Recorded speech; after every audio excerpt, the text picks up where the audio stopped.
Bayeul, bonjour. Bonjour Stéphanie. Vous êtes une experte de l'économie circulaire. Vous avez passé la majeure partie de votre carrière chez Valeo, l'équipementier automobile français. Est-ce que vous pourriez nous retracer votre parcours? Eh bien écoutez, j'ai commencé par faire une école de commerce en n'étant pas très claire sur ce que j'allais faire dans la vie. Deux matières m'ont tout de suite Je vous plu, coupe. Pourquoi une école de commerce si vous n'étiez pas très clair?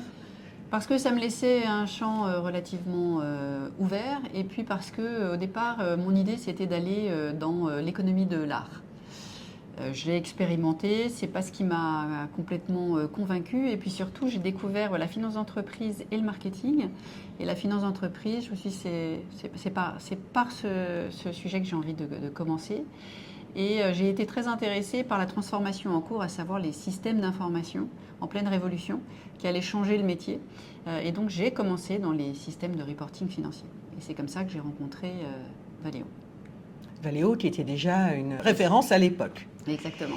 Mais l'automobile, depuis le départ, c'était une envie ou alors c'est arrivé comme ça par hasard? La finance d'entreprise, et Valeo faisait partie des quelques grandes références de la finance d'entreprise. Et c'est comme ça que j'ai rejoint Valeo, et le virus m'est venu après. J'ai rejoint Valeo pour un projet passionnant, à savoir changer leur système de reporting financier.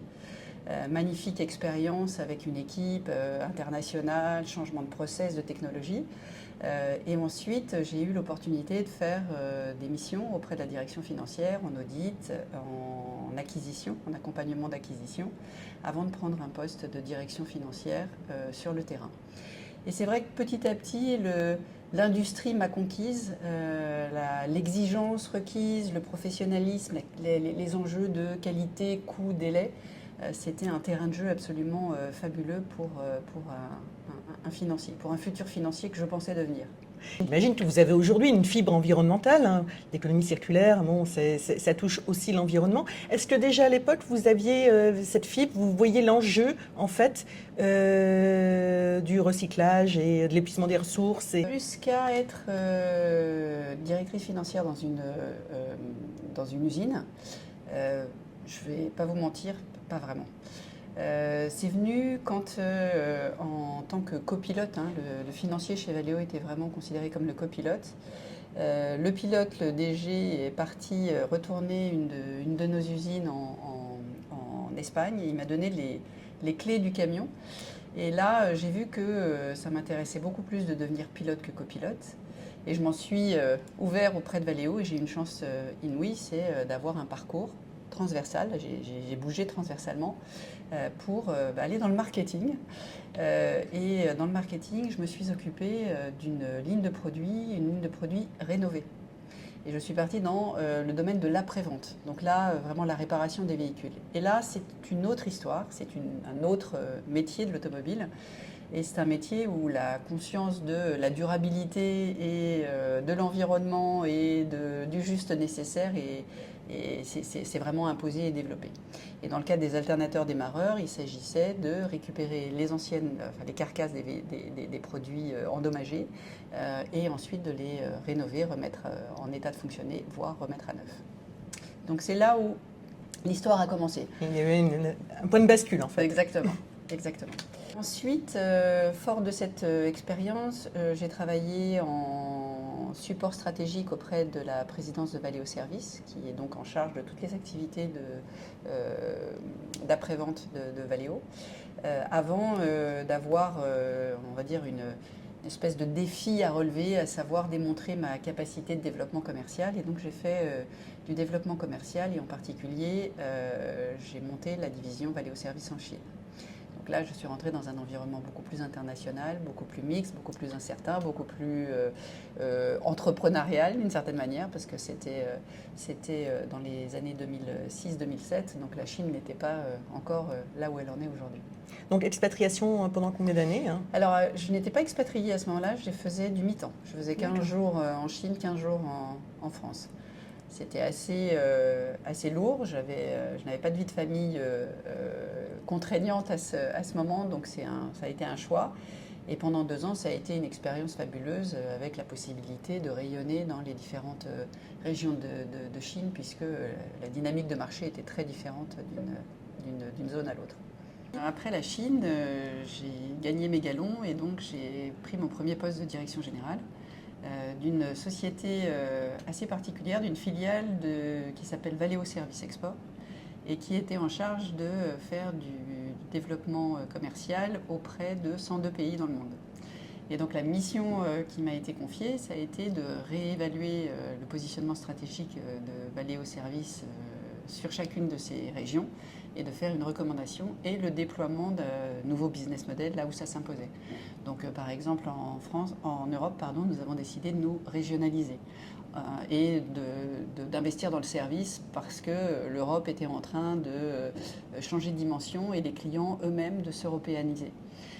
En Moyen-Orient, nous avons décidé de créer une plateforme en collaboration avec la Turquie qui permettait de développer à la fois des produits et du service.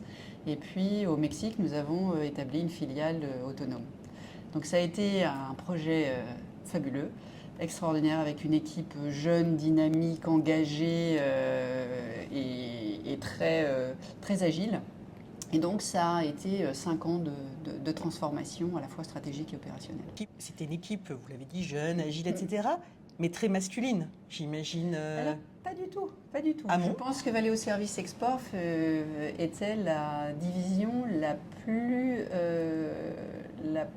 variée. C'était 50-50. D'accord. Y compris dans le comité de direction. Contre toute attente, les fonctions de commerce sont beaucoup plus ouvertes aux femmes que les fonctions techniques qui effectivement ont souvent un vivier moins important. Donc au bout de 5 ans, vous quittez Valeo. Alors au bout de ces 5 ans, c'est pas ces 5 ans en fait, c'est les 19 ans de Valeo. 19, oui, en tout, ça fait 19 ans, oui, non mais tout à fait. Et la question qui s'est posée pour moi, c'est est-ce que should I stay, should I go, si je peux m'exprimer ainsi. C'est qu'en étant très très reconnaissante à Valeo pour ce parcours, c'est vraiment une société avec laquelle j'ai gardé, je suis restée en très très bons termes. La question était de savoir est-ce que j'étais capable de faire autre chose ? Est-ce que je resterais d'une certaine manière les 20 ans marquer un peu le pas d'une carrière pour toujours ?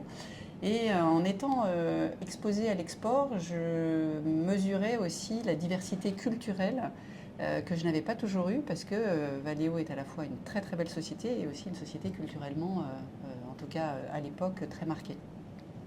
Et donc j'ai décidé de sauter le pas et d'aller relever un nouveau challenge. Et donc j'ai changé de société. Je suis partie dans une société américaine, Johnson Controls. J'ai changé de pays puisque je suis partie en Allemagne.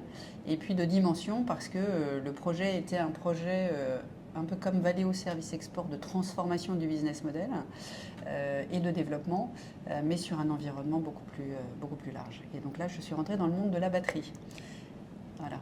Donc là, pour le coup, là maintenant, vous vous intéressez à la transition énergétique. Alors oui, en partie, mais c'était les tout débuts, parce que c'était vraiment la transition entre la batterie traditionnelle, la boîte noire, et puis la batterie pour les véhicules hybrides, donc avec effectivement changement de comportement, changement de fonction de la batterie et changement de mode de réparation, avec une logique de faire bouger cette organisation vers le service auprès des garagistes en maintenance préventive. Donc ça a été une grosse transformation.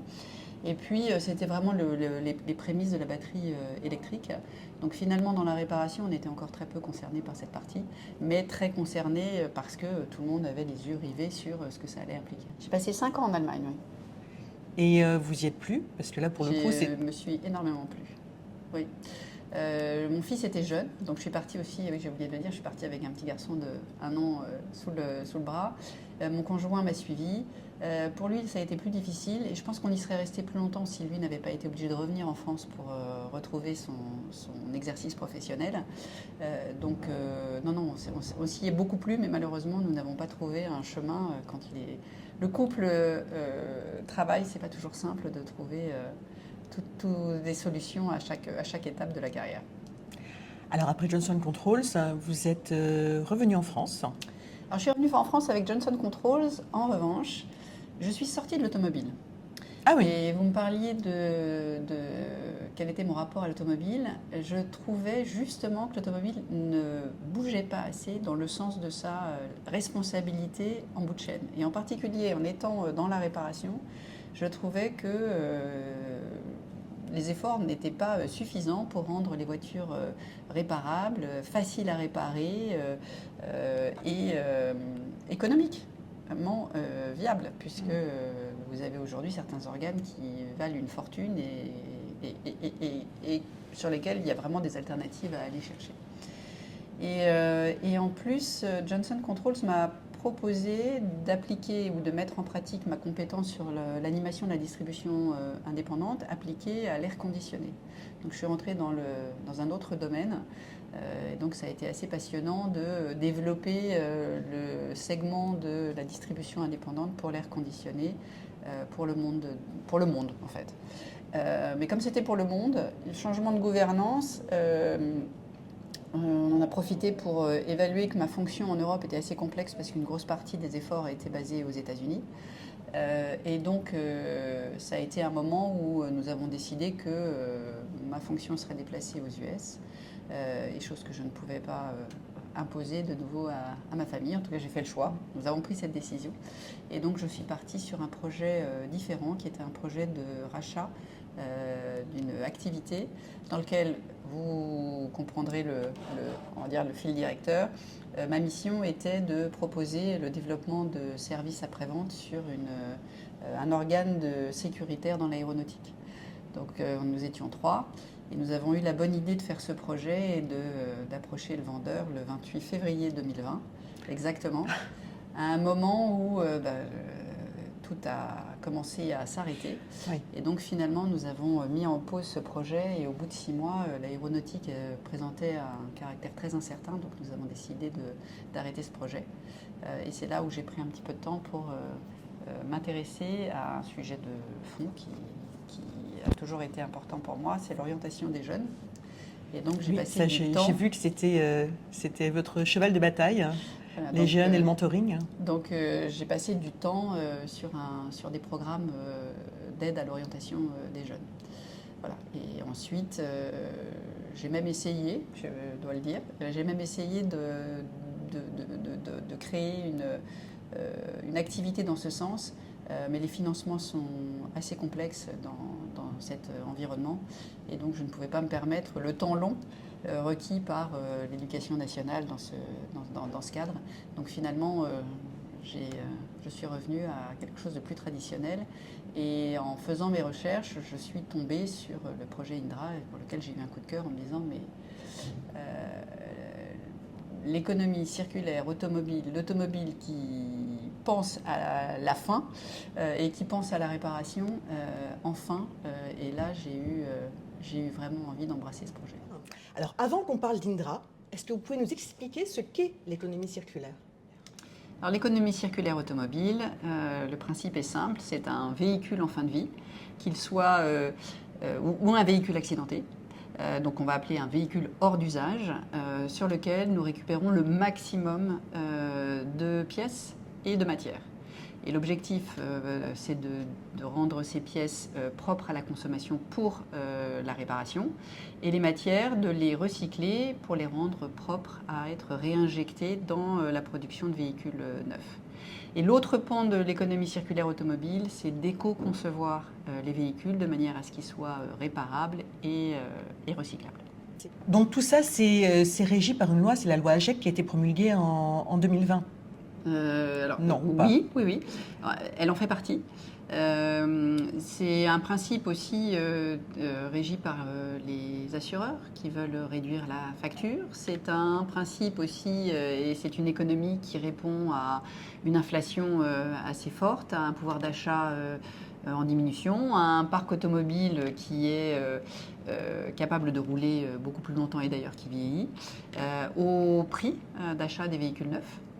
Donc c'est multifactoriel et c'est ce qui bénéficie aujourd'hui à une économie circulaire automobile qui attire des financements, des intérêts, des jeunes qui veulent travailler dans ce domaine. Donc c'est vraiment vertueux. Alors, vous rejoignez donc en 2023, Oui. il me semble, Indra, qui est donc l'un des leaders du recyclage, de l'économie circulaire. Et je rejoins ce projet avec l'objectif de transformer Indra. Indra est une entreprise qui a été fondée sur le service aux grands acteurs, assureurs ou constructeurs, pour une mise en relation entre les lieux où sont déposés les véhicules hors d'usage de ces acteurs, appartenant à ces acteurs, vers les centres de déconstruction. Et le changement stratégique a été de dire nous allons devenir un acteur de la déconstruction en tant que tel, en nous appuyant sur une autre des compétences historiques d'Indra, qui est un centre d'ingénierie qui a toujours œuvré pour construire les process, les outils qui équipent de nombreux centres de démantèlement en France et en Europe. Ça, c'était le premier sujet. Le deuxième sujet, c'était de trouver et de mettre en place des dispositifs de manière à rendre encore plus viable, disponible, fiable la pièce issue de l'économie circulaire, puisqu'il faut pouvoir tracer les produits, il faut pouvoir fournir des produits qui soient en ordre de fonctionnement, et puis et rassurer le consommateur, parce qu'il y avait encore une grande résistance, le consommateur, qu'il soit particulier ou qu'il soit réparateur. Et ensuite, le sujet, c'est l'européanisation, parce qu'aujourd'hui, il y a un gros enjeu, à savoir des obligations qui s'imposent auprès des constructeurs d'organiser la filière, et ensuite de récupérer, en tout cas de rendre disponible de la matière qui soit recyclable et réinjectée dans la production des véhicules neufs. Oui, il y a un enjeu de souveraineté en fait. Il y a un enjeu de souveraineté. Puis d'économie aussi. Il y a un enjeu d'impact environnemental et il y a un enjeu économique qui là est beaucoup plus difficile à trouver. L'économie circulaire, c'est un peu une nouvelle révolution industrielle. Ça doit l'être. Est-ce que ça l'est? Peut-être pas encore tout à fait.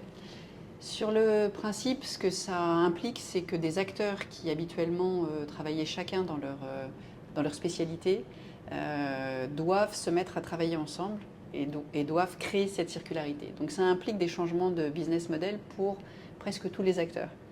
Donc je vais simplifier sur l'industrie automobile. Vous avez des constructeurs qui ont l'habitude de concevoir des véhicules avec une certaine orientation, qui doivent maintenant penser éco-conception et réparabilité des véhicules de plus en plus. Donc ça, c'est d'une certaine manière un nouveau métier, qui ont aussi les obligations de mettre en place un système qui permet de récupérer les véhicules de leur marque en fin de vie.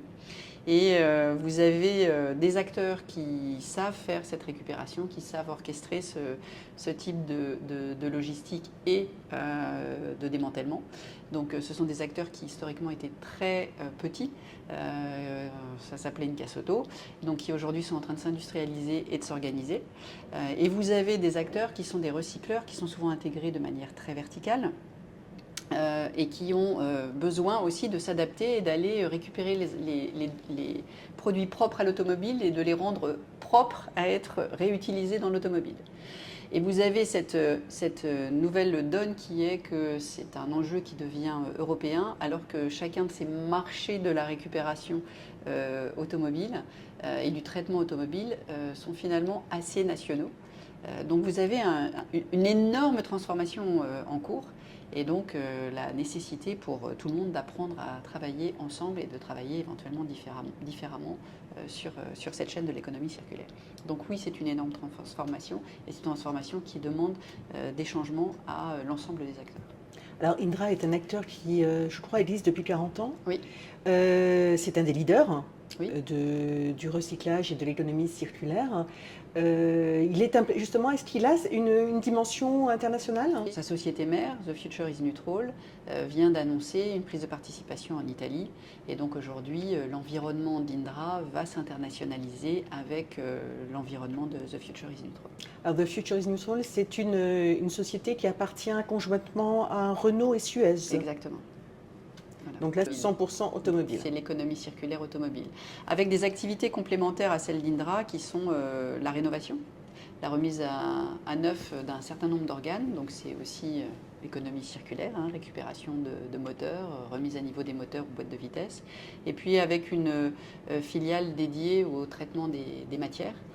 Donc de manière à récupérer les matières à travers le réseau et les partenaires de Indra et aussi auprès d'autres acteurs pour pouvoir rendre disponible plus de volume auprès des constructeurs. On entend souvent que les jeunes femmes sont plus attirées que les jeunes hommes par tout ce qui est lié à l'environnement. D'ailleurs, 2/3 des jeunes filles qui sont en école d'ingénieur disent qu'elles voudraient travailler dans le secteur de l'environnement. Qu'en est-il de la filière de l'économie circulaire? Est-ce qu'il y a plus de femmes que dans l'industrie automobile classique? J'aurais du mal à le dire. Ce que je peux dire, c'est qu'Indra est très équilibré de ce point de vue-là. Dans la partie, on va dire, fonction centrale. En revanche, dans les centres de déconstruction, ce sont des métiers durs physiquement, même si avec l'industrialisation, ils sont de plus en plus assistés. Donc on a un déséquilibre dans les centres et on a un grand équilibre sur toutes les fonctions d'organisation, de développement, commercial. Et effectivement, il y a un gros appétit. Mais des hommes et des femmes, ça me paraît pas plus féminin que masculin, mais on a un gros engagement des équipes qui sont là autant pour l'impact qu'a cette activité ou que peut avoir cette activité que pour l'automobile. Alors, est-ce que l'activité justement d'économie circulaire voit l'émergence de nouveaux métiers? Est-ce qu'on peut appeler ça des nouveaux métiers ou est-ce que ce sont les métiers qui ont évolué en tant que tels? Ce qui est sûr, c'est qu'il y a deux révolutions en cours. La première, c'est que dans un métier qui est très fragmenté, très spécifique ou très artisanal, très sur mesure, hein, vous ne savez jamais quel véhicule va arriver dans votre centre. La digitalisation, d'une part, sur la partie service et sur la partie pilotage de l'activité en réseau a vraiment changé la donne et a rendu disponibles, par exemple, les pièces qui étaient réparties partout dans le territoire, à l'ensemble du territoire, par exemple. Et la deuxième chose, c'est que on est tous convaincus que l'IA va aider à assister sur prendre de bonnes décisions le plus en amont possible et donc de pouvoir rendre le travail beaucoup plus facile, beaucoup plus lisible et beaucoup plus structuré. Donc oui, il y a des transformations fondamentales dans ce sens. Ça fait 25 ans que vous êtes dans l'automobile, hein. Est-ce que vous avez vu une évolution de la mixité dans le secteur? Je ne sais pas si les chiffres le confirment, mais il me semble. Je pense que des années 2000-2005 jusqu'à avant Covid, on a vu un vrai changement. Et on a vu une augmentation du nombre de femmes. On a vu beaucoup moi j'ai vu beaucoup d'initiatives portées par les entreprises pour promouvoir les métiers, pour faire connaître, pour changer aussi changer le rythme. Parce qu'il y avait une grosse difficulté que nous avions constatée, c'est la frange des 30-35 ans. C'est-à-dire que nous arrivions à attirer un certain nombre de femmes, mais nous avions du mal à les garder, en particulier au moment de la maternité. Et il y avait des raisons très, très objectives à cela. Il y avait éventuellement les horaires. Le fait de commencer des réunions de comité de direction le lundi matin à 8h, ça excluait une partie des femmes. Il y avait des sujets de flexibilité du travail. Et puis il y avait le fait qu'entre 30 et 35 ans, c'était la grande période de la politique des top talents. Et vous identifiez les top talents entre 30 et 35 et beaucoup de femmes n'étaient pas là, absentes et donc hors radar. Donc il y a beaucoup de choses qui ont été faites, comme je prends ces deux exemples, il y a bien évidemment plein d'autres choses. Et donc beaucoup de choses ont été faites et je pense qu'il y a eu une vraie avancée. Mais j'ai envie de dire que depuis quelques années, je pose Covid, c'est peut-être pas le Covid en tant que tel, mais j'ai envie de dire que ces 5 dernières années, les chiffres parlent et on voit une stagnation du nombre de femmes qui embrassent les carrières de l'automobile ou qui se développent dans l'automobile. Vous avez souligné justement un point crucial, c'est effectivement la tranche d'âge 30-35 ans. Concilier sa vie familiale et sa vie professionnelle pour une femme, ça reste aujourd'hui difficile. Vous en savez quelque chose? Oui, alors moi je l'ai vécu un peu plus tard. Donc effectivement, les choix se sont posés à moi plus tard, mais ont été les mêmes de savoir si les deux travaillent, comment on répartit les efforts, est-ce que c'est chacun son tour, est-ce que ça veut dire sur une carrière ou sur des décisions. Mais oui, le 30-35 ans reste un moment, puisque ça reste encore le moment le plus important pour la maternité, reste un moment sur lequel je pense qu'il y a encore beaucoup d'efforts à faire. Parce que toutes les entreprises, vous étiez chez Valeo à ce moment-là, Oui, quand vous avez... Oui, toutes les entreprises n'ont pas ce genre de politique. Je pense que ça évolue, et ça évolue dans le bon sens parce que les jeunes hommes sont aussi demandeurs. Mais ça évolue aussi dans un sens où ce que nous avons fait il y a 20 ans ou 10 ans n'est plus tout à fait adapté aux attentes d'une génération qui veut travailler différemment. Et donc je pense qu'il faut aussi prendre ça en considération et savoir être suffisamment adaptable à de nouvelles exigences, à un nouveau cadre, à une nouvelle façon de faire les choses. Est-ce que vous pensez que la nouvelle génération voit plus la répartition des tâches comme une priorité que la nôtre de génération? Répartition des tâches, répartition de la vie professionnelle, vie familiale Oui, définitivement. Oui. Et je pense que c'est bien. Ah oui, non mais totalement. Alors, vous avez pour credo une industrie plus inclusive. Qu'est-ce que vous entendez par inclusivité? Alors en fait, je crois que la force des entreprises, ou en tout cas, moi ce que j'ai expérimenté, c'est que la force du groupe provient en général de sa richesse et donc de sa diversité.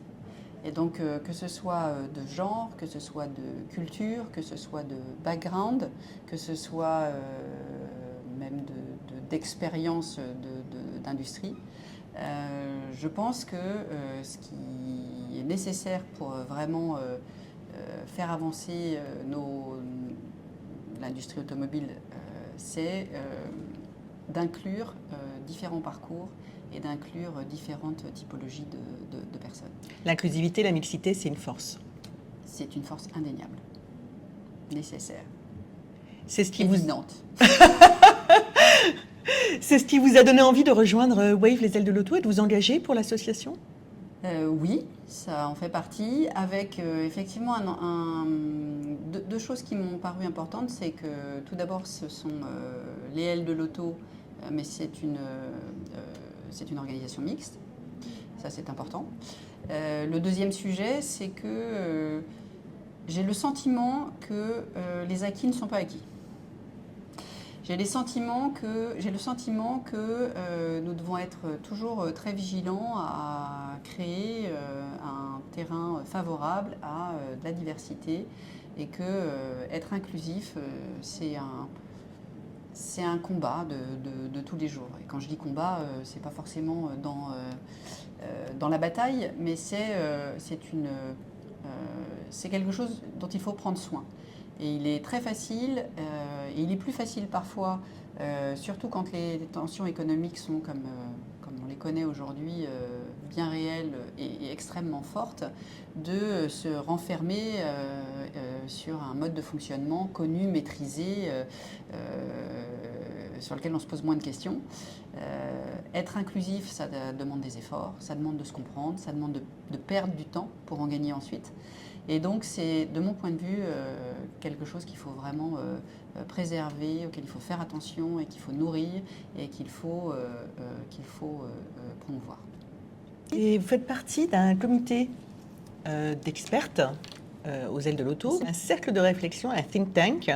Vous êtes en charge de l'économie circulaire. Quel est le but de ce think tank de Wave les ailes de l'auto?